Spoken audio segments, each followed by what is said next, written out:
Hello and shalom everyone, एक बार फिर से आपका बहुत बहुत स्वागत है। मैं हूं pastor doctor Neetu P Chaudhary और मैं उम्मीद करती हूं कि आप हमारे इन वीडियोस के द्वारा जो हम परमेश्वर में होकर आपके साथ शेयर करते हैं, आप उन्नति पा रहे हैं।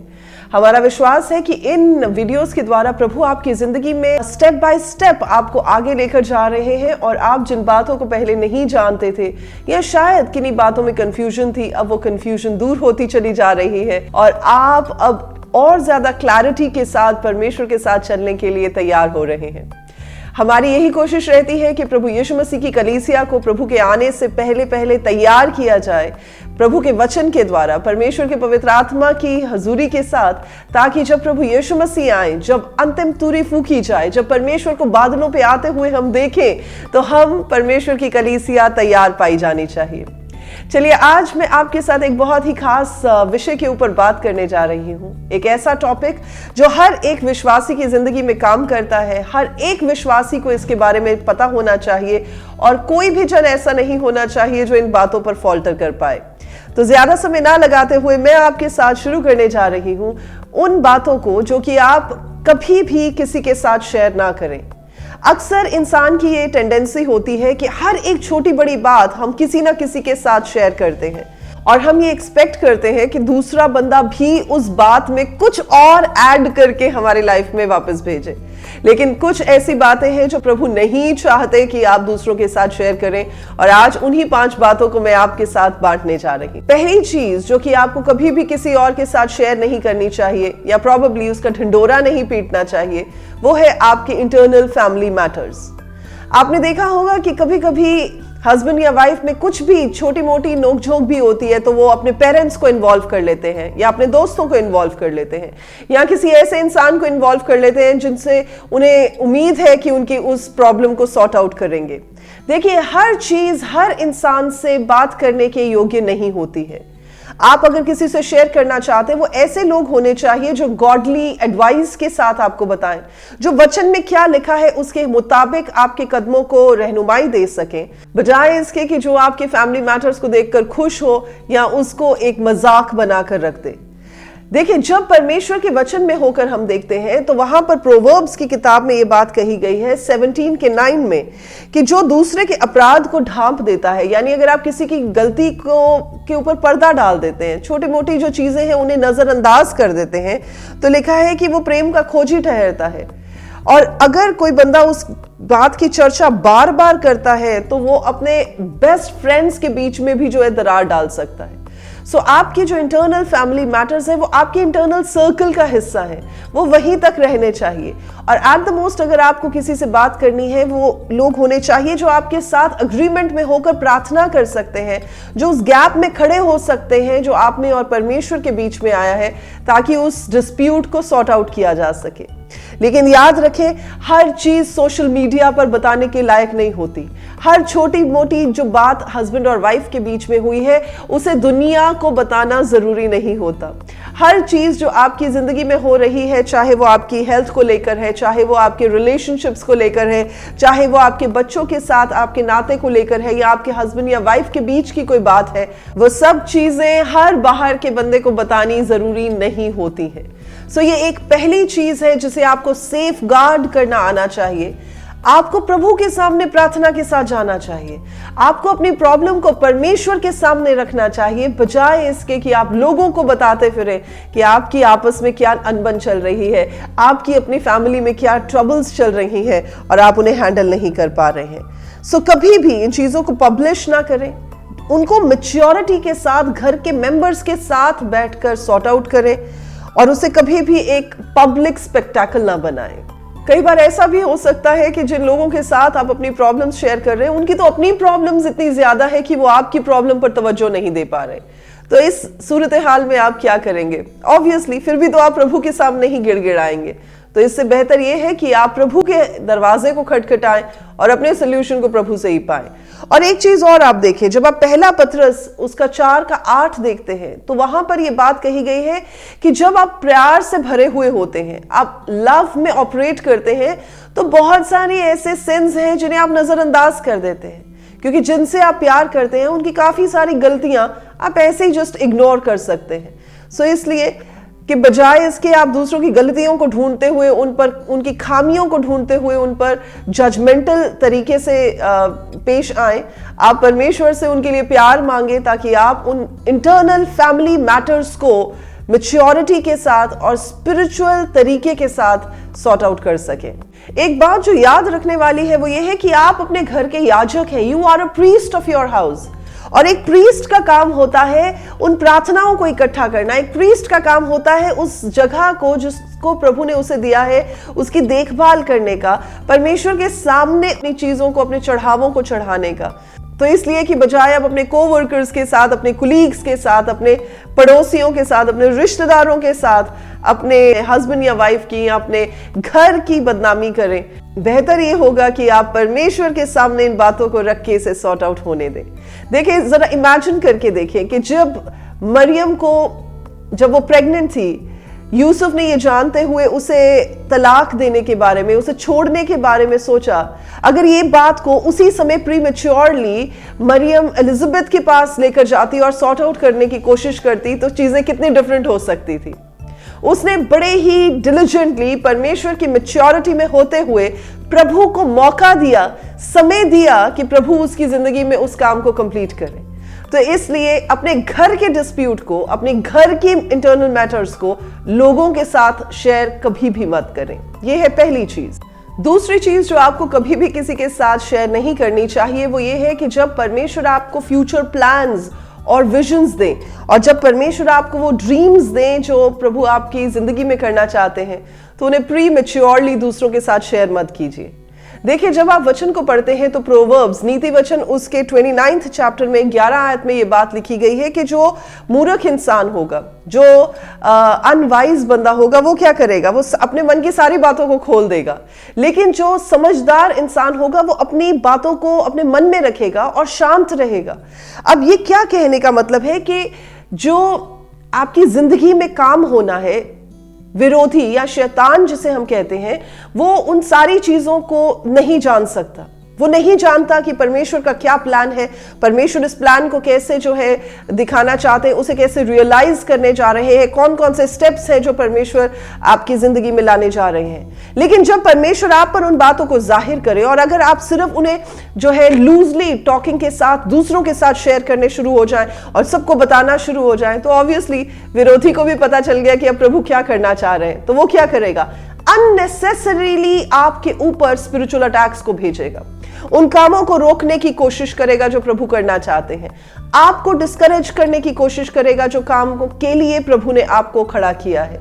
सो इसलिए इससे पहले कि आपकी जिंदगी में वो काम कंप्लीट हो, आप उनका ढिंढोरा मत पीटे, उन्हें लोगों को मत बताना शुरू कर दे, जा जाके हर एक के साथ उन्हें डिस्कस मत करने लग जाए, उन्हें अपने मन में रखें।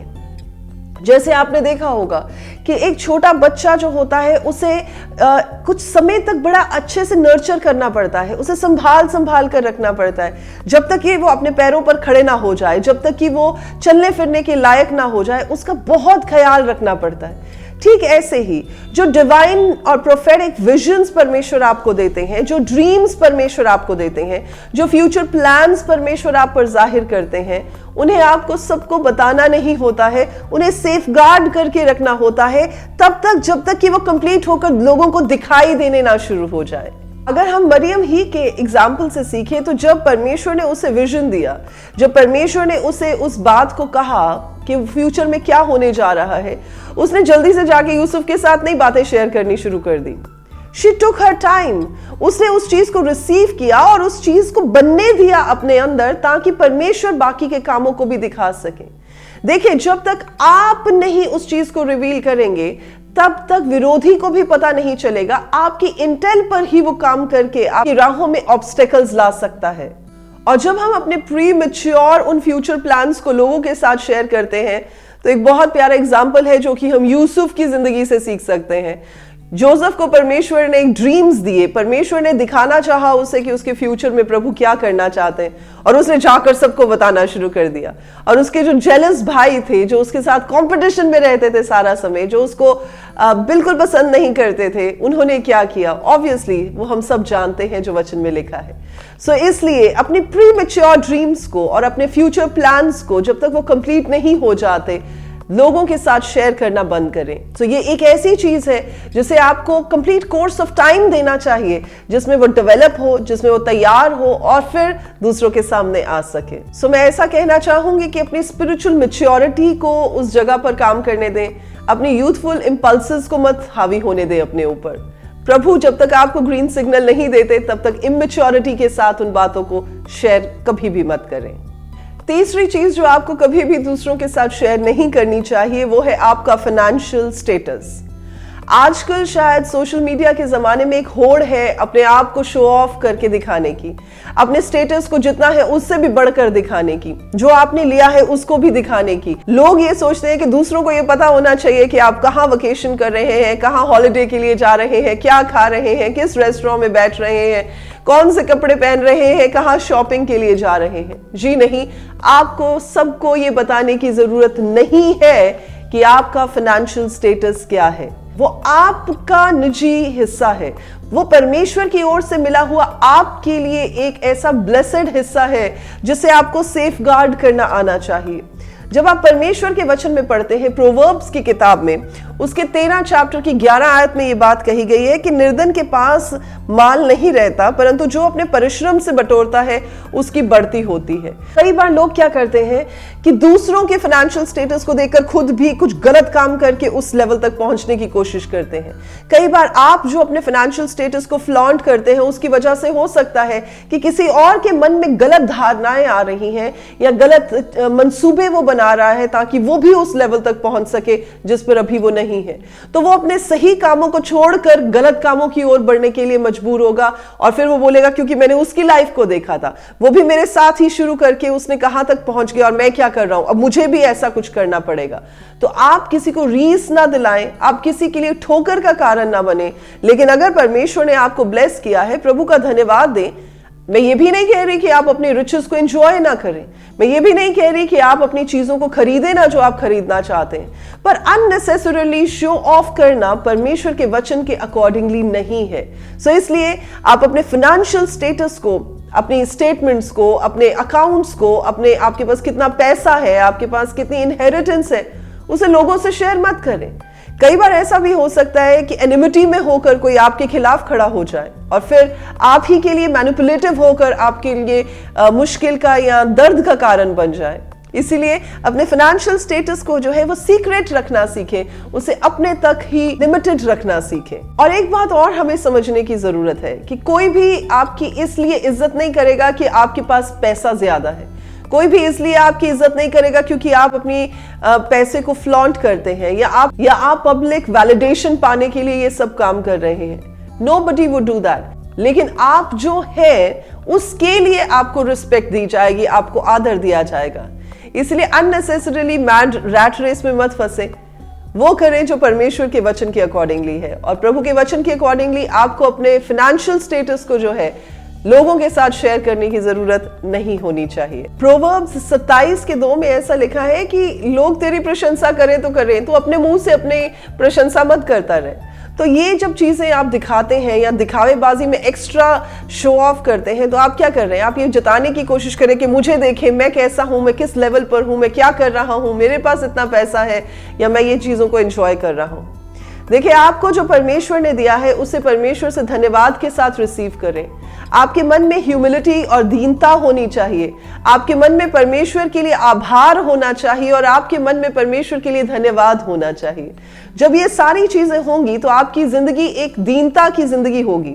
तो चाहे आपके पास बहुत पैसा भी होगा, आपकी लाइफ सिंप्लिसिटी की लाइफ होगी, एक साधारण जिंदगी जब आप लोगों के सामने रखेंगे तो तब लोग आपका उसके लिए आदर करेंगे। सो इसलिए ये एक ऐसी चीज है जिसे आपको लोगों को दिखाने की जरूरत नहीं है, पर ये आपके और परमेश्वर के बीच की बात होनी चाहिए। चौथी चीज जो आपको दूसरों के साथ कभी शेयर नहीं करनी चाहिए वो ये है कि जब आपकी अर्ली विक्ट्रीज या ब्रेक थ्रूज का टाइम हो तो आपने उस चीज को आने से पहले ही दूसरों के साथ नहीं बांटना है।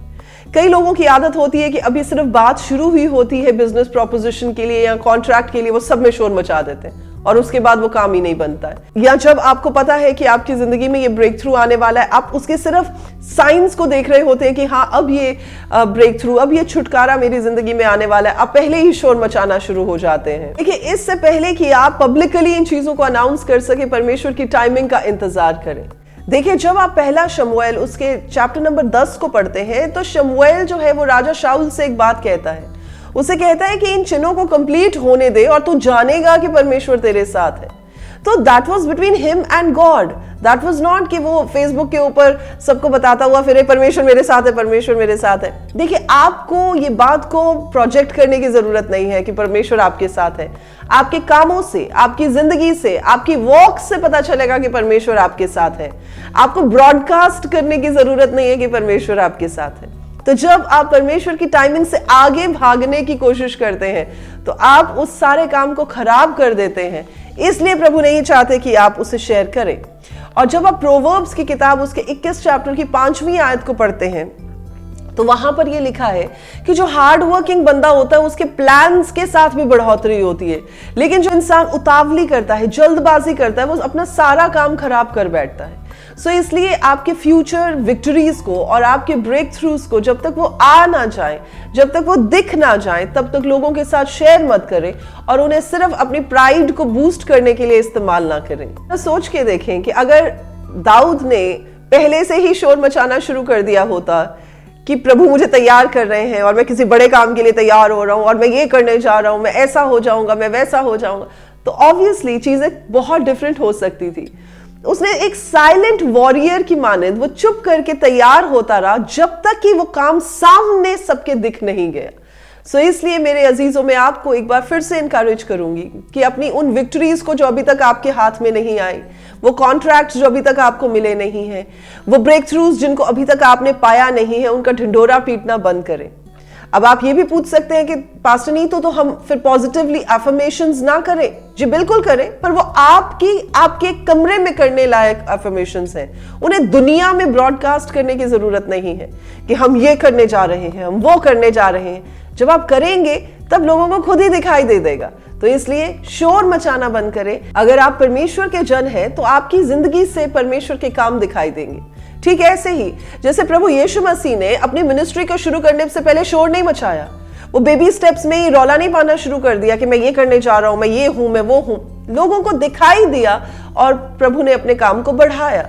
सो इसलिए इससे पहले कि वो काम प्रत्यक्ष में दिखाई दे, इससे पहले कि वो काम सबके सामने पब्लिकली प्रभु जाहिर करे, आप खुद अपने मुंह से शोर ना मचाएं और उन्हें ब्रॉडकास्ट ना करें और हर एक से शेयर करना बंद करें। कई बार यंग एंटरप्रेन्योर्स, यंग बिजनेसमैन जो होते हैं, वो अपने स्टार्टअप्स का इतना शोर मचा देते हैं कि उनके काम इससे पहले कि एक स्टेबिलिटी के लेवल पर एस्टैब्लिश हो सके, वो पहले ही क्रम्बल होने शुरू हो जाते हैं। तो इसलिए जब तक आप स्टेबलाइज होते हैं, जब तक आपके कदम जो है वो प्रॉपर तरीके से जड़ पकड़ते हैं, तब तक आप अपने उन फ्यूचर प्लान्स को और अपनी फ्यूचर विक्ट्रीज को सेलिब्रेट मत करें। 5वीं और अंतिम चीज, आपके स्पिरिचुअल एनकाउंटर्स को, यानी जो आपके और परमेश्वर के बीच की बातचीत होती है, आपके और परमेश्वर के बीच की जो कॉन्वर्सेशन होती है, उसे दूसरों के साथ कभी भी शेयर ना करें। देखिए, ये एनकाउंटर्स आपके लिए हैं, ये आपकी बढ़ोतरी के लिए हैं, पर कई लोगों की आदत होती है वो दूसरों के साथ इन बातों को शेयर करते ऐसे दिखाने के लिए कि जैसे वो दूसरों से ज्यादा धर्मी है, वो दूसरों से ज्यादा बढ़े हुए हैं, वो दूसरों से ज्यादा परमेश्वर के फेवरेट है, वो दूसरों से ज्यादा परमेश्वर की बातों को सुनते हैं। जी नहीं, ये एनकाउंटर्स आपके लिए हैं, ये एनकाउंटर्स आपकी जिंदगी के लिए हैं और ये एनकाउंटर्स परमेश्वर की ओर से उस इंटीमेट टाइम का हिस्सा है जिसमें आप प्रभु के साथ जुड़ते हैं। अगर ऐसी कोई चीजें हैं जो डिवाइनली परमेश्वर ने आप पर जाहिर की हैं, तो आप किन्हीं सेलेक्टिव लोगों के साथ उसे शेयर कर सकते हैं, बजाय इसके कि हर एक के साथ आप उन चीजों का खुलासा करें। देखिए, जब आप रेवलेशन की किताब उसके चैप्टर नंबर 10 को पढ़ते हैं, उसकी 4थी आयत में प्रभु ने यूहन्ना को काफी चीजें दिखाई और प्रभु ने ये बात कही कि जो थंडर्स है, ये जो गर्जन है, इनके बारे में तू कुछ भी नहीं लिखेगा, इन भेदों को एज इट इज रहने दे। और जब आप दूसरा कुरिन्थियों पढ़ते हैं 12 चैप्टर में, जब आप देखते हैं 4थी आयत में, तो संत पौलुस इस बारे में बात कर रहा है कि वो आउट ऑफ बॉडी एक्सपीरियंस को देख चुका है और उसने स्वर्ग लोक में बहुत सारी बातें जो है वो सुनी है जिन्हें पर उसने यहाँ पर शेयर नहीं किया है। सो इसलिए कई डिवाइन एनकाउंटर्स ऐसे होते हैं जो परमेश्वर और आपके बीच की बात होती है, जिन्हें सब तक पहुंचाना जरूरी नहीं होता। सो इन्हें कभी भी दूसरों के साथ शेयर मत करें। और अगर इन बातों को मैं ऐसे कहना चाहूं कि कई रेवलेशंस, कई प्रकाशन परमेश्वर की ओर से ऐसे होते हैं जिन्हें गर्भ में, एक वूम में बच्चे की मानद जो है वो बढ़ते रहने के लिए, तैयार होने के लिए समय मिलना चाहिए। अगर अब आप सोच के देखिए कि प्री मैच्योर बच्चे को आप गर्भ में से बाहर निकाल दे तो उस बच्चे को कितने संघर्ष का सामना करना पड़ेगा। तो इसलिए आप उसे नर्चर होने देते हैं जब तक कि वो टर्म कंप्लीट नहीं हो जाता जिसमें कि बच्चा डिलीवर किया जाए। ठीक ऐसे ही ये जो डिवाइन एनकाउंटर्स और रेवलेशंस होते हैं, ये आपकी जिंदगी में परमेश्वर की ओर से एक स्पेसिफिक काम के लिए, एक स्पेसिफिक टाइम के लिए और एक स्पेसिफिक टाइमिंग के अकॉर्डिंगली रिवील करने के लिए भेजे जाते हैं। सो इन्हें हर किसी के साथ शेयर मत करें। एक और बड़ा अच्छा एग्जाम्पल है जो हम परमेश्वर के वचन से देखते हैं कि जब मरियम प्रेग्नेंट हुई, एंजेलिक विजिटेशन के साथ उसकी जिंदगी में काम हुआ, पर उसने सबको जा जाकर नहीं बताना शुरू कर दिया मैं प्रेग्नेंट हूं, देखो मैं प्रभु के बेटे को जन रही हूं, देखो मैं उद्धारकर्ता परमेश्वर को इस जगत में ला रही हूं। There was a specific timing according to the heavens जिसमें वो काम अपने आप रिवील हुआ। और जब रिवील हुआ तो एंजल्स ने आकर उस बात की दुहाई दी। सितारे से देखकर परमेश्वर की ओर से लोग उस जगह पर पहुंचे। सो जब वो काम होगा, कंप्लीशन होगी, वो अपने आप दिखाई देना शुरू होगा। सो इसलिए आप परमेश्वर में ह्यूमिलिटी के साथ, दीनता के साथ उस काम को लेकर उसे कंप्लीट होने तक परमेश्वर में नर्चर करें, ताकि सही समय आने पर परमेश्वर खुद ही उन बातों को जाहिर कर सके। सो आज मैं इस वचन के साथ कि आपको कौन सी ऐसी 5 चीजें हैं जो कभी शेयर नहीं करनी चाहिए या प्रॉबेबली बहुत ही सिलेक्टिव लोगों के साथ शेयर करनी चाहिए, इस वचन के साथ उत्साहित करना चाहती हूं। और मेरा विश्वास है कि आप जान पाए हैं कि हर बात हर इंसान से करनी जरूरी नहीं होती। हर बात को फेसबुक या मीडिया पर प्रोजेक्ट करना जरूरी नहीं होता। हर बात को लूज टॉक्स में लाना जरूरी नहीं होता और हर बात का ढिंढोरा पीटना भी जरूरी नहीं होता। सो आज इस वचन के साथ मैं आपको इनकरेज करना चाहती हूं कि आप भी जाने कि कौन सी ऐसी बातें हैं जिन्हें परमेश्वर सीक्रेट में रखना चाहते हैं, कौन सी ऐसी बातें हैं जिन्हें परमेश्वर सही समय आने पर एक बड़ी गवाही के साथ दिखाना चाहते हैं, और कौन सी बातें हैं जिन्हें परमेश्वर चाहते हैं कि आप अभी नर्चर करें, उन्हें अभी बनने दें, ताकि सही समय पर परमेश्वर उन्हें जाहिर कर सके। सो आज के लिए बस इतना ही। अगर आप इस वीडियो में कुछ नया सीख पाए हैं तो जरूर दूसरों के साथ इस वीडियो को भी शेयर कीजिएगा। और अगर आने वाले दिनों में आप किसी और खास टॉपिक के ऊपर हमसे वीडियो चाहते हैं तो जरूर आप बताइएगा कि कौन से ऐसे टॉपिक्स हैं जिन्हें आप सुनना चाहते हैं, जिनकी क्लैरिटी आप चाहते हैं, जिन पर आप चाहते हैं कि और गहराई से हम आपको बता सकें। सो आज के लिए बस इतना ही। आप हमें इजाजत दीजिए। प्रभु आपके साथ रहे और प्रभु अपने वचनों में आपको बढ़ाते रहें, ये हमारी आपके लिए प्रार्थना है। Shalom, God bless you.